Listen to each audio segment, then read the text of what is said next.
अस्सलाम वालेकुम guys, welcome back to my channel doctor Kana Chaturvedi. I hope you all are well and doing great. So guys, आज का जो lecture है वो लेक्चर नंबर 11 है, स्नेल क्लिनिकल एनाटॉमी का चैप्टर नंबर 1 का। सो बेसिकली लेक्चर नंबर 10 तक जो है वो स्नेल क्लिनिकल एनाटॉमी के चैप्टर 1 से रिलेटेड सारे लेक्चर जो है वो अपलोडेड हो चुके हैं।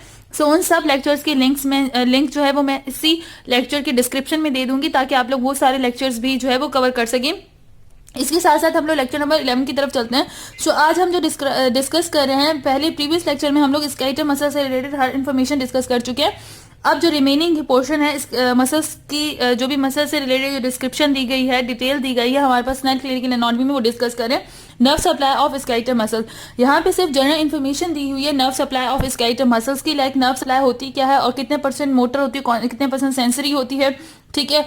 और किस पॉइंट से जो है वो नर्व जब इंटर हो रही होती है मसल्स में तो उस पॉइंट को क्या कहते हैं। तो ये सिंपल इन्फॉर्मेशन है क्योंकि हर स्ट्रक्चर से रिलेटेड नर्व सप्लाई आप अलग से पढ़ेंगे। फॉर एग्जांपल आप अपर लिम्ब पढ़ेंगे तो उसकी नर्व सप्लाई अलग होगी, आप लोअर लिम्ब पढ़ेंगे उसकी नर्व सप्लाई अलग होगी, ठीक है। इस तरीके से आप हर ऑर्गन की अपनी नर्व सप्लाई, मोटर, सेंसरी, ये सारी नर्व सप्लाई हर ऑर्गन की अलग होती है। यहाँ पे सिर्फ जनरल इन्फॉर्मेशन दी गई है जो मैं डिस्कस कर रही हूँ। Nerve supply of skeletal muscles, the nerve trunk to a muscles is a mixed nerves. About 60% is motor and 40% is sensory and it's also contains some sympathetic autonomic। जो nerve होती है ट्रंक की, ठीक है, trunk से लेके muscle तक जो भी हमारे पास नर्व है उन सब की मीन्स के वो हमारे पास सेंसरी मीन्स कि आप समझ लें कि हर ऑर्गन की जो हमारे पास नर्व सप्लाई होगी स्केलेटल्स की, मसल्स की, वो हमारे पास 60% मोटर होती है एंड 40% सेंसरी होती है। मीन्स कि हमारे पास सेंसरी एंड मोटर सप्लाई दोनों होती है हर ऑर्गन में, ठीक है। और ये हमारे पास कुछ सिंपैथेटिक ऑटोनॉमिक फाइबर्स भी कंटेन करते हैं। The nerve in turn the muscles at about the midpoint on its deep surface, often near the margins, often near the margin। मैं से zoom कर देती हूँ।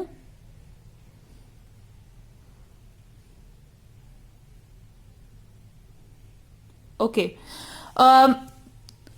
Often near the margin, the place of entry is known as the motor point. This arrangement allows the muscles to move with minimum interference with the nerve Trunks. अच्छा, यहाँ पे देखो simple सी बात की गई है, यहाँ पे सिर्फ आपको यही समझा रहे हैं कि देखो हमारे पास जो मसल्स की नर्व सप्लाई है वो बेसिकली ऑटोनॉमिक भी होती है और सेंसरी भी होती है। मीन्स के सॉरी, मोटर भी होती है एंड सेंसरी भी होती है। मोटर में क्या आ जाता है कि जो भी हमारी मोटर एक्टिविटीज को नर्व्स कंट्रोल कर रही होती है वो हमारे पास मोटर नर्व सप्लाई होती है, और सेंसरी जो हमारे सेंसेस को कैरी कर रही होती हैं लाइक क्यूटेनियस नर्व्स वगैरह, तो वो हमारे पास सेंसरी हो जाती है, ठीक है। और जिस पॉइंट से जो है वो डीप सरफेसेस के अंदर हमारे पास नर्व एंटर हो रही होती है उसे हम लोग मोटर पॉइंट कहते हैं। सो यहाँ पे सिर्फ जनरल इन्फॉर्मेशन है, इससे ज्यादा कंफ्यूज होने की जरूरत नहीं है कि आपको ये सारी चीजें याद करनी है, ऐसा कुछ भी नहीं।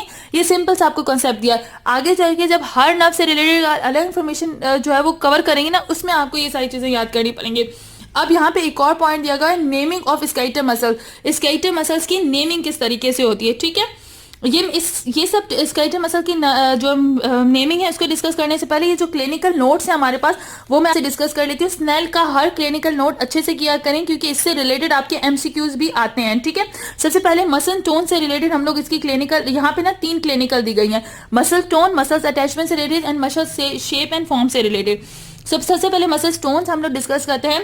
Determination of the tone of a muscles is an important clinical examination. If a muscle is flaccid, tone का मतलब है कि उस मसल्स की एक्टिविटी को जो है डिटरमाइन करने के लिए मतलब कोई भी मसल से रिलेटेड हमारे पास क्लिनिकल होता है उसमें हम लोगों को टोन ऑफ मसल्स की जो एक्टिविटी होती है, उसकी जो पावर होती है, उसको हम लोगों को डिटरमाइन करना पड़ता है। If a muscle is flaccid, अगर बिल्कुल फ्लैसिड मसल है, देन इधर the afferent and the efferent और both nerves neurons involved in the reflexes arch necessary for the production of muscle tone have been interrupted.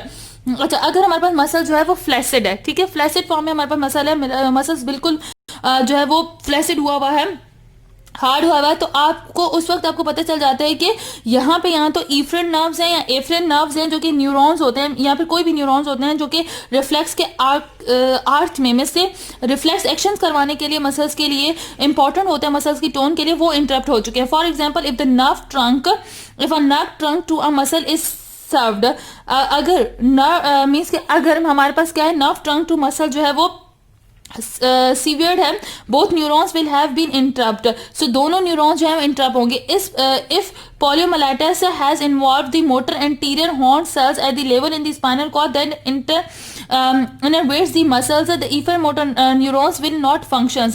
अच्छा देखो हमारे पास जो है ये सारे न्यूरॉन्स कहाँ से आ रहे होते हैं, हमारे पास स्पाइनल कॉर्ड न्यूरॉन जो कनेक्शन आप लोग आगे चल के नर्व पढ़ेंगे तो स्पाइनल कॉर्ड से ये नर्व्स आ रही होती है। एफरेंट एंड इफरेंट हमारे पास जो एफरेंट एंड इफरेंट हमारे पास नर्व्स आ रही होती है वो स्पाइनल कॉर्ड से आ रही है। अगर पोलियोमाइलाइटिस के अंदर जो मोटर एंटीरियर हॉर्न सेल्स होते हैं, मींस ये स्पाइनल कॉर्ड के अंदर जो है हमारे पास हॉर्न सेल्स मिलते हैं, अगर वो उस मसल को इनर्वेट कर रहे होते हैं तो एफरेंट मोटर न्यूरॉन्स जो होती हैं वो फंक्शन नहीं करेंगे। If conversely the muscle is found to be hypertonic, अब यहाँ पे मसल जो है वो बहुत ही ज्यादा हाइपरटोनिक हो जाएगा। The possibility exist of a lesion involving the higher motor neuron in the spinal cord अब्रन, और ये इसकी पॉसिबिलिटी हमें इस केस में क्या मिल सकती है कि हमारे पास जो है यहाँ तो स्पाइनल कॉर्ड की लेशन हो सकती है या फिर हमारे पास ब्रेन की लेशन। तो ये मसल स्टोन से रिलेटेड होता है। बस आप लोगों को याद रखना है कि मसल स्टोन हमारे पास जब भी हम लोग एग्जामिनेशन कर रहे होते हैं, क्लिनिकल एग्जामिनेशन कर रहे होते हैं मसल से रिलेटेड, कि किसी भी पर्सन की जो है वो अगर हमारे पास कोई पर्सन आया है क्लिनिकली और हमें पता है कि इसकी जो है हैंड मूव नहीं कर रहा है, यहाँ पे उसकी सेंसरी या फिर जो है वो मोटर सप्लाई, हमें नर्व सप्लाई के एक्शन से रिलेटेड हमें कोई डाउट हो, तो हम क्या करते हैं कि हमें उस वक्त क्लिनिकल एग्जामिनेशन से पता चल जाता है कि इसके न्यूरॉन के साथ कोई प्रॉब्लम्स हैं जो नर्व्स को लेके आ रहे हैं। इसके स्पाइनल कॉर्ड से जो हमारे पास नर्व्स एफरेंट इनफ्रेंट आर्टरियल जो नर्व्स आ रही हैं उनके अंदर कोई जो है वो प्रॉब्लम है जिसकी वजह से हमारे पास जो है मसल स्टोन में मसल की एक्टिविटी में इफेक्ट हुआ है। इस तरीके से मसल अटैचमेंट से रिलेटेड हमारे पास है the importance of knowing the main attachment of all the major muscle of the body and need to be emphasised only with such knowledge it is possible to understand the normal and abnormal action of the individual muscle or muscles group. How can one even attempt to analyze, for example, the abnormal gait of a patient without this information? अच्छा यहाँ पे सिर्फ ये बताया गया कि muscle attachment, हमें muscle attachment से रिलेटेड कहा गया है कि हमें हर मसल की ओरिजिन एंड इंसर्शन से रिलेटेड पॉइंट्स पता होने चाहिए, क्योंकि अगर वही पॉइंट्स हमें पता होंगे सो उसी की बेसिस पे हमारे लिए जो है वो एबनॉर्मल जो एक्शंस होते हैं ईच मसल्स का वो हम लोग या मसल के ग्रुप का वो एनालाइज कर सकते हैं। इस वजह से आपको मसल्स के इंसर्शन एंड ओरिजिन के बारे में आपको बहुत ज्यादा इंसिस्ट किया जाता है। ठीक है, उसके बाद है muscle shape and form. The general shape and form of muscle should be noted since a paralyzed muscles और one that is not used such as a curve when a limb is immobilized as a cast quickly atrophies and it changes shapes. In these cases the limbs, it is always worth remembering that the muscles on the opposite side of the body can be used for comparison. देखो यहाँ पे muscles की shape and form से related कह रहे हैं कि हमें मसल्स की शेप फॉर्म से रिलेटेड भी प्रॉपर इन्फॉर्मेशन होनी चाहिए, क्योंकि कुछ जगह पे ऐसे होता है कि काफ़ी बार मसल यूज़ ना हो, किसी भी एक्सीडेंट वगैरह के तौर पर अगर काफ़ी बार कोई मसल यूज़ नहीं होता, ठीक है, किसी भी लिम्ब का, यहाँ पे किसी की वजह से उसकी शेप में चेंजेस आ जाती हैं, तो इस केस के अंदर सबसे पहले हम लोग ना ऑपोजिट साइड के बॉडी के जो मसल्स होते हैं उनके साथ कंपेयर करके उस मसल की एक्टिविटी को जनरलाइज करते हैं कि किस तरीके से दूसरा मसल काम कर रहा है। मींस कि हमें पता चलता है कि किस तरीके से मसल जो है वो अपनी एक्टिविटी को परफॉर्म कर सकता है। यहाँ पे इन शॉर्ट यहाँ से आपको कुछ भी याद करने वाली चीज नहीं है, यहाँ पे सिर्फ आपको बता रहे हैं कि आपको पता होना चाहिए कि मसल्स की अटैचमेंट, मसल्स की शेप, इन सब के बारे में आपको प्रॉपर इन्फॉर्मेशन होनी चाहिए कि किस तरीके से इन्हीं के एनालिसिस की बेसिस पे भी आप इन्हीं के एनालिसिस के तौर पर आप क्लिनिकली जो है वो सारी नॉलेज को ग्रिप कर सकते हो और एक पेशेंट को इजीली ट्रीट कर सकते हो। यहाँ से आप लोगों को यहाँ तक मैंने जो भी बताया आप लोगों को इनमें से कोई भी चीज याद करने वाली नहीं है। आप लोग काफी स्टूडेंट पूछते हो कि मैम यहाँ से याद क्या करना है, तो इनमें से कुछ भी याद नहीं करना, ये सिर्फ जनरल कॉन्सेप्ट आपको बता रहे हैं कि जनरल इन्फॉर्मेशन दे रहे हैं कि आपको मसल्स की अटैचमेंट भी करनी है, मसल्स की शेप एंड फॉर्म से रिलेटेड भी आपको प्रॉपर इन्फॉर्मेशन हो, ताकि जब भी क्लिनिकल साइड पे आपके पास कोई भी पेशेंट आए तो आपको पता चल जाए कि आपको यहाँ पे क्या करना है। फॉर एग्जाम्पल यहाँ पे आपको पोलियोमाइलाइटिस का केस दिया गया है कि जब हमारे पास एंटीरियर हॉर्न सेल जो होते हैं at the level of spinal cord, ठीक है, जो कि इनर्वेट कर रहे होते हैं मसल्स को, जो कि इनर्वेट करते हैं मसल्स को, अब उनके जो इफरेंट मोटर न्यूरॉन्स हैं विल नॉट फंक्शन। अब क्या होगा कि इस केस में हमारे पास जो है इफरेंट न्यूरॉन्स होंगे वो काम नहीं कर रहे। इसी तरीके से मसल जो है वो हाइपरटोनिक हो जाएगा, उसके अंदर काफी ज्यादा एक्टिविटी हाइपरटोनिसिटी कर हो जाएगी और फिर हमें उससे पता चलेगा कि यहाँ पे higher motor neurons spinal cord और ब्रेन में जो है उनके अंदर कोई प्रॉब्लम आ गया। सो ये सारी आप जब न्यूरो एनाटॉमी करोगे तो उसमें ये सारी चीजें वहां पे डिस्कस होंगी। यहाँ पे सिर्फ आप लोगों को ये बता रहा है कि किस तरीके से फिर हमें पता चलता है कि उन मसल्स में डिफेक्ट है, क्योंकि हमें उसकी जनरल इन्फॉर्मेशन प्रॉपर हुई होती है। अब हम डिस्कस करते हैं, तो इसमें से कुछ याद नहीं करना, यहाँ तक ये पैराग्राफ या ये पैराग्राफ, इनमें से कुछ याद नहीं करना, सिर्फ एक जनरल इन्फॉर्मेशन अगर आपने लेक्चर सुन भी लिया है तो is enough for you. Naming of the skeletal muscle हम डिस्कस करते हैं। Individual muscles are name according to their shape, size, number of heads और बेलीज, पोजीशन, डेप्थ, अटैचमेंट और actions. Some example of muscle name are shown इन।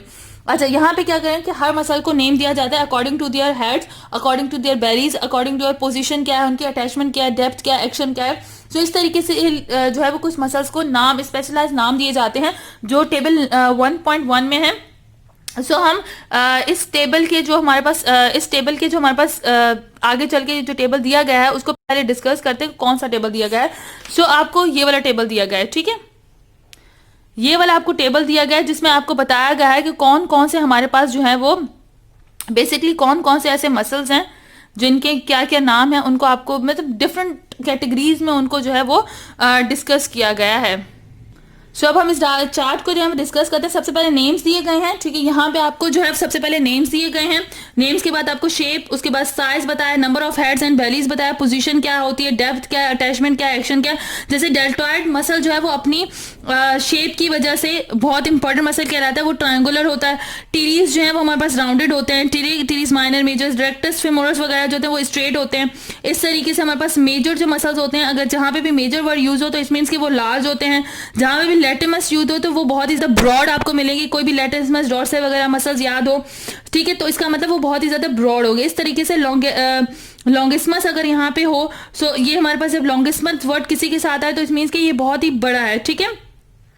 उस तरीके से bicep muscles आए तो इसका मतलब बाइसेप्स फेमोरस वगैरह आपको बताए जाएंगे। जिस भी मसल के साथ बाइसेप लगे इसका मतलब उसके दो हेड्स होते हैं।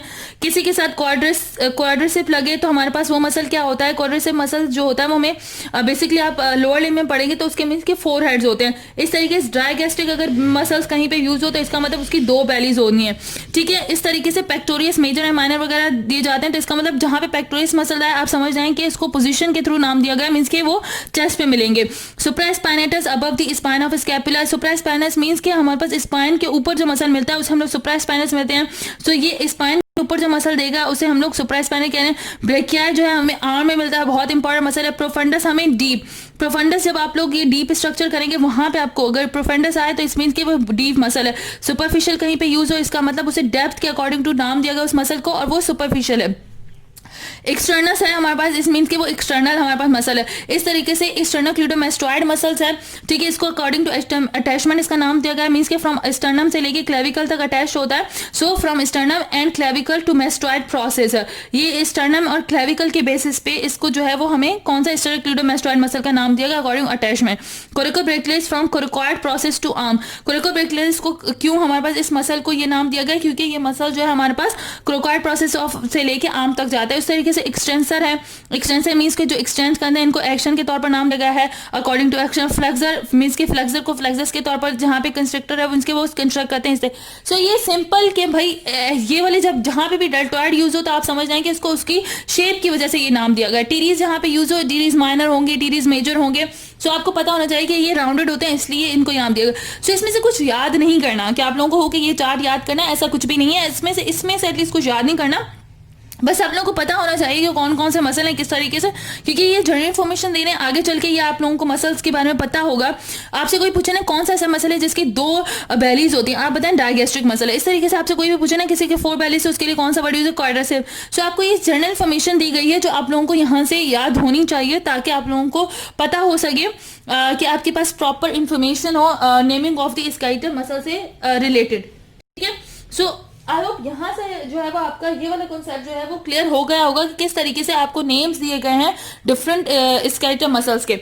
अच्छा, इसके बाद हम लोग पीछे चले जाते हैं, ठीक है, पिछले पेज पे जाते हैं। हमने नेमिंग कवर कर ली। अब हमारे पास स्मूथ मसल्स और हम लोग कार्डिक मसल्स को जो है वो डिस्कस करेंगे।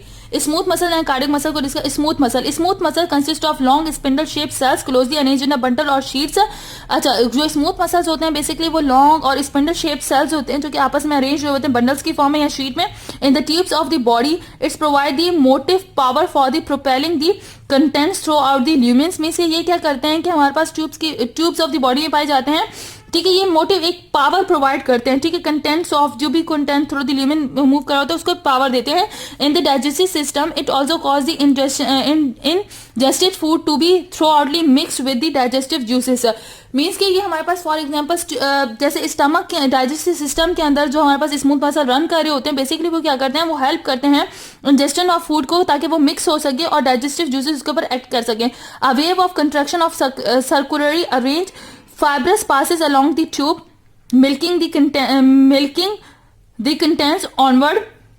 अच्छा, एक जो हमारे पास वेव कंट्रैक्शन आती है सर्कुलरली, मींस कि ये क्या होता है कि एक वेव ऑफ कंट्रैक्शन होती है सर्कुलर, जो अरेंज होती है फाइबर्स जो कि पास कर रहे हैं ट्यूब के अलोंग से, ठीक है। By their contractions the longitudinal fibres pull the wall of the tube proximally over the contents. This method of propulsion is referred to as peristalsis. देखो, पेरिस्टॉल्सिस की जब मूवमेंट हो रही थी ना डायसिस में, मींस कि हमारे पास इसोफिगस होता है, ठीक है, उसके अंदर हमारे पास जो पेरिस्टॉल्सिस मूवमेंट होती है वो इन स्मूथ मसल्स की वजह से होती है। जो इसोफिगस के अराउंड हमारे पास स्मूथ मसल्स होते हैं लॉन्गिट्यूडल फॉर्म में या सर्कुलर फॉर्म में, वो क्या करते हैं हमारे अपनी मूवमेंट के थ्रू जो है वो इजीली, उसकी वजह से क्या होता है कि हमारे जो बोलस होता है हमारे माउथ से, वो इजीली जो है स्टमक की तरफ मूव करता है। तो उस वक्त भी हमारे पास स्मूथ मसल्स अराउंड इसोफिगस जो होते हैं वो उसे हेल्प कर रहे होते हैं। In storage organ such as urinary bladder and the uterus the fibres are irregularly arranged and interlaced with one another। अच्छा, इस तरीके से यूट्रस के अंदर जो होते हैं हमारे पास जो स्मूथ मसल्स होते हैं ना यूट्रस के अंदर या यूरिनरी ब्लैडर के अंदर, वो इरेगुलर अरेंज होते हैं और आपस में एक इंटरलेस्ड होते हैं, आपस में जो है वो इंटरलेट करके अटैच्ड हुए होते हैं। Their contraction is slow and sustain and brings about explosion of the contents of the organs. अच्छा, यहाँ पे जो इसकी कंट्रैक्शंस होती है ना वो बहुत ही सारा स्लो होती है, सस्टेन होती है, ठीक है, ताकि वो जो कंटेंट ऑफ ऑर्गन है उनको एक्सप्लोजन उनकी करवा सकें, ठीक है। उनको मीन्स के एक स्पेस प्रोवाइड, जब भी मीन्स के कंट्रैक्ट यूरिनरी ब्लैडर फिल होगा, उसके स्मूथ मसल जब आप डेस्ट्रूसस मसल्स वगैरह वहां पे करेंगे ना, तो आपको पता चलेगा कि वहां पे कुछ टाइप के स्मूथ मसल्स होते हैं जो कि जब उसके अंदर कंट्रैक्शन या रिलैक्सेशन का प्रोसेस जो होता है उसमें हेल्प करते हैं उसमें, ठीक है। In the walls of the blood vessel the smooth muscles fibres are arranged circularly and serve to modify the calibre of the lumens.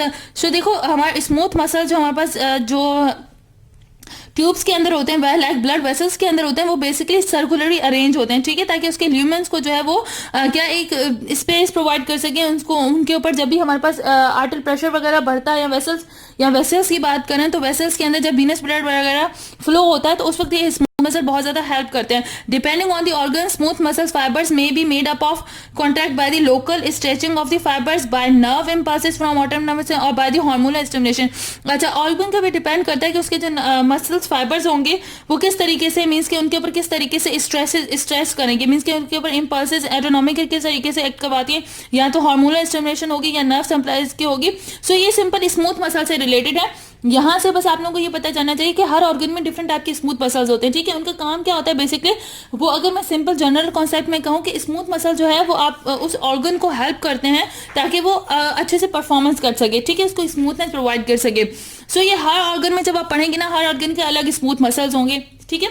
आगे चलते हैं cardiac muscle. Cardiac muscles consist of the striated muscles fibres that branch and unite with each other. जो cardiac muscles होते हैं basically वो हमारे पास striated muscles होते हैं, ठीक है, जो कि ब्रांच भी होते हैं और यूनाइट होते हैं ईच अदर से। It forms the myocardium of the heart. ये मायोकार्डियम ऑफ द हार्ट को फॉर्म करते हैं, ठीक है, and tend to be arranged in the walls and the spirals and they have the property of spontaneously and rhythmic contractions. Specialized cardiac muscles fibers from the form the conducting system of the heart। देखो, cardiac muscles जो होते हैं ना वो differently होते हैं, वो striated होते हैं, ठीक है, वो इस तरीके से अरेंज होते हैं, वो लेटिस के फॉर्म में आपस में अरेंज होते हैं और इसी की वजह से वो रिथमिक कंट्रक्शन प्रोवाइड करते हैं। ये स्पायरल्स के फॉर्म में या फिर हमारे पास वॉल्स के फॉर्म में अटैच्ड होते हैं और वो स्पॉन्टेनियसली एक ऐसा सिस्टम प्रोवाइड करते हैं हार्ट को ताकि वो conduct system of the heart जो रिथमिक एक्टिविटीज है वो कर सके। Cardiac muscle is supplied by the autonomic nerve fibers that terminates in the nodals or nodes of the connective system and in the myocardium। अच्छा,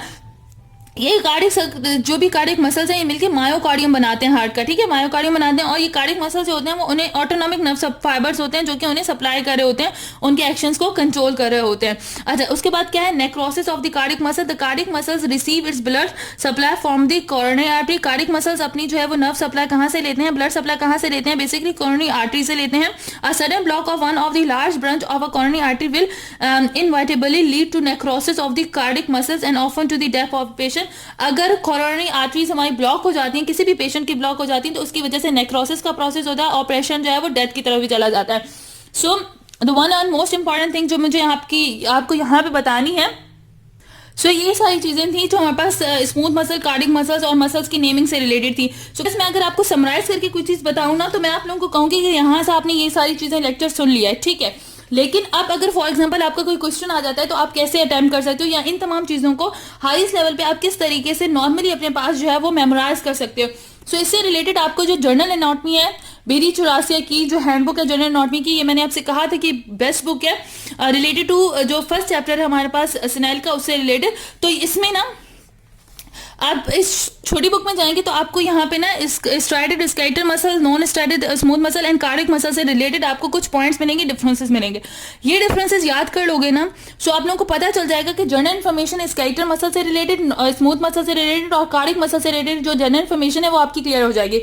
अगर आपके पास नहीं भी है तो आप यहाँ से जो है स्क्रीनशॉट लेके ये पॉइंट्स अपने पास रख लो, ताकि कार्डिक मसल से रिलेटेड यहाँ आते तो नहीं है वैसे ये, लेकिन मे बी आ भी जाए, या फिर आपको मेमोराइज तो एटलीस्ट होना चाहिए ना कि स्केलेटल मसल्स क्या होते हैं। ये स्ट्राइडेड मसल्स होते हैं। Striated muscles are present in the limbs में होते हैं, बॉडी वॉल्स में होते हैं, टंग में होते हैं, फेरिंग्स में होते हैं एंड बिगनिंग ऑफ इसोफेगस में होते हैं, ठीक है। और नॉन स्ट्राइडेड जो स्मूथ मसल्स हैं वो कहाँ पे होते हैं, ये इसोफेगस के डिस्टल पार्ट में होते हैं, यूरोजेनेटेड ट्रैक्ट में होते हैं, यूरिनरी ब्लैडर में होते हैं, ब्लड वेसल्स में होते हैं, एरियाज ऑफ आइज में होते हैं, इरेक्टेड पेराइड मसल्स में होते हैं, ऑफ हेयर में होते हैं। कार्डिक जो है वो वॉल ऑफ द हार्ट में होते हैं। इस तरीके से ये लॉन्ग एंड सिलेंडर होते हैं, ये स्पिंडल की शेप में होते हैं, और कार्डिक जो है वो शॉर्ट एंड सिलेंडर होते हैं। जो हमारे पास स्ट्राइडेड हैं ये फाइबर्स अनब्रांच होते हैं, ठीक है। और उसके बाद नॉन स्ट्राइडेड भी फाइबर्स अनब्रांच होते हैं, लेकिन कार्डिक मसल्स फाइबर ब्रांच होते हैं। ये मल्टी न्यूक्लिएटेड होते हैं हमारे पास स्केलेटल मसल्स, और हमारे पास जो स्मूथ मसल्स हैं वो यूनिन्यूक्लिएटेड होते हैं, ये भी यूनिन्यूक्लिएटेड होते हैं कार्डिक मसल्स। ये बाउंडेड होते हैं सार्कोलीमा से, और ये प्लाज्मा लीमा से, स्मूथ मसल के ऊपर प्लाज्मा लीमा होती है, ठीक है, प्लाज्मा लीमा।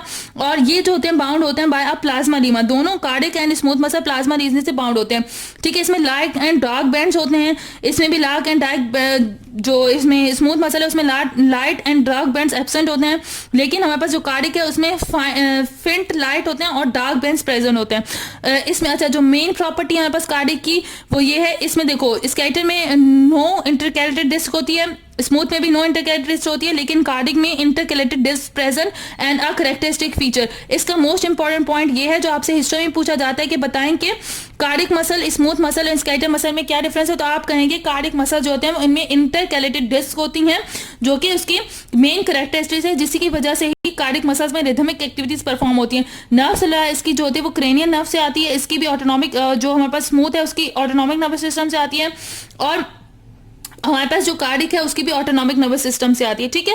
ब्लड सप्लाई यहाँ पे अबेंडेंट होती है, यहाँ पे ब्लड सप्लाई थोड़ी स्कैंटी होती है, यहाँ पे हार्ट में तो ब्लड सप्लाई बहुत ज्यादा होगी, यहाँ पे वेरी रैपिड कंट्रैक्शन होता है स्केलेटल मसल्स में, यहाँ पे कॉन्ट्रैक्शन का प्रोसेस बहुत स्लो होता है, और यहाँ पे हार्ट में भी रैपिड कंट्रैक्शन होती है।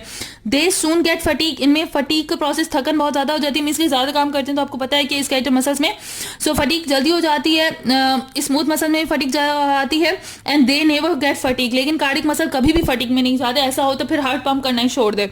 उसके बाद हमारे पास जो वॉलंटरी, स्केलेटल मसल वॉलंटरी हमारे कंट्रोल में होते हैं, लेकिन smooth muscles and cardiac muscle involuntary होते हैं, वो हमारे कंट्रोल में नहीं होते। सो ये डिफरेंसेस एक बार अपने पास रख लीजिएगा, ठीक है, ताकि आपका अगर टाइप्स ऑफ मसल्स पे आपका कोई भी क्वेश्चन आए तो आप लोग इजीली कवर कर सको, ठीक है। इससे रिलेटेड आ भी सकता है सवाल। सो आप लोग लाजमी नहीं है कि हर चीज़ जो आप लोग जो है वो स्नैप से कर रहे हो, वो चीज़ें होती हैं जो ऑब्वियसली आप लोगों को जो है वो मैं सजेस्ट करूंगी कि वो आप बीडी से भी करें। अच्छा, बीडी से एक और चीज़ मैं आप लोगों को दिखाना चाहती थी कि फेसिकुलर से रिलेटेड मीन्स कि आपको ना डिफरेंट जो नेमिंग के अकॉर्डिंग टू दी जाती है ना, उनसे रिलेटेड भी आपके पास कुछ सवाल आ सकता है। तो आप लोग ना यहाँ से, ठीक है, बीडी चौरासिया के शॉर्ट वॉल्यूम से ना स्केलेटल मसल का जो ये चैप्टर है ना मसल से रिलेटेड, एटलीस्ट इस चैप्टर को एक बार रीड कर लीजिएगा, क्योंकि मैं आप लोगों को बता दूं कि इस चैप्टर से रिलेटेड काफ़ी सारी चीज़ें आती भी हैं एमसीक्यूज के तौर पर, ठीक है। इंसेशन ओरिजिन के बारे में तो आपको पता होगा, इस स्ट्रक्चर ऑफ स्ट्राइडेड मसल्स भी मैंने काफ़ी हद तक आपको पता, contraction, supporting tissue, type of fibres, ये एक बार देख लीजिएगा, ठीक है। और फेसिकुलाय जो हमारे पास था, इंटरमीडिएट फाइबर्स हो गए, पैरेलल फेसिकुलाय वगैरह हो गए, ऑब्लिक फेसिकुलाय हो गए। सो इनसे रिलेटेड ना थोड़ी सी यहाँ से ये चैप्टर ना देख लीजिएगा कि डेल्टॉइड मसल जो है उसे मल्टीप्लेन मसल्स भी कहते हैं, ये एमसीक्यूज आता है मोस्टली, ठीक है। उस तरीके से आप यहाँ से क्वाड्रिसेप्स फेमोरस वगैरह, रेम्बॉइड मींस की रेम्बॉइड मेजर, डायमंड शेप कौन सा मसल होता है तो आप बता सकते हैं रेम्बॉइड मेजर होता है। टीरीज जो है वो राउंड शेप होते हैं, ग्रेसिलस स्लेंडर शेप होते हैं, और जो लुब्रिकल्स होते हैं वॉर्म लाइक होते हैं, या फिर लुब्रिकल्स ऑफ पाम्स होते हैं, रेक्टस चीज हैं। साइड में आपको जहाँ पे मेजर आ जाए मीन्स कि वो बड़े हैं, पेक्टोरियस मेजर हो गया, माइनर में पेक्टोरियस माइनर हो गया, लॉन्गस में एबडक्टर लॉन्गस जो है वो ब्रेविस में आपको पता होना चाहिए, एडक्टर पॉलिस ब्रेविस है, लेटिमस डॉर्सा में लेटिसमस डॉर्सा आता है, ब्रॉज होते हैं लेटिम लॉन्गिसिमस में, लॉन्गस हमारे पास लॉन्गिमस थोरेसिक है। सो यहाँ पे एग्जांपल दी गई है जो आपको वहां पे नहीं दी गई थी, ठीक है। नेमिंग के अकॉर्डिंग टू बाइसेप के आपके 2 हेड होते हैं लाइक बाइसेप ब्रेकिया, ट्राइसेप में 3 हेड होते हैं लाइक ट्राइसेप ब्रेकिया, क्वाड्रिसेप में 4 हेड होते हैं like quadricep femoris, and digastric में 2 बेलीज होती हैं, anterior and posterior belly of the digastric. So इस तरीके से अटैचमेंट के हिसाब से आपको 2 मसल्स की एग्जांपल आनी चाहिए लाइक स्टर्नोक्लेविडोमास्टोइड जो वहां पे दी गई है स्नेल में। तो ये क्या करती है, फ्रॉम स्टर्नम से ये अटैच होती है to the clavicle and clavicle to mastoid process, from sternum and clavicle to mastoid process तक जो अटैचमेंट होती है स्टर्नोक्लेविडोमास्टोइड में कहते हैं। ब्रेकिया में ये ह्यूमरस से लेके हमारे पास अल्ना तक अटैचमेंट होगी इस मसल की, ठीक है। ये मसल्स के नाम दिए गए हैं, डेप्थ के अकॉर्डिंग टू आपको कुछ नाम्स दिए गए हैं। सो डेप्थ के अकॉर्डिंग टू आपको यही नाम्स दिए गए हैं लाइक आपका सुपरफिशियल है, प्रोफंडस है, एक्सटर्नल, वही नाम्स हैं। सो ये एक बार ना मैं आप लोगों को कहूंगी कि आप इस बुक से भी ये चीज देख लीजिएगा ताकि कोई भी पॉइंट आपका जो है वो ना रह सके, ठीक है। मैं ये सारी चीजें आप लोगों से डिस्कस करूंगी, लेकिन ऑब्वियसली मुझे स्नेल जो है वो डिस्कस करनी है पहले।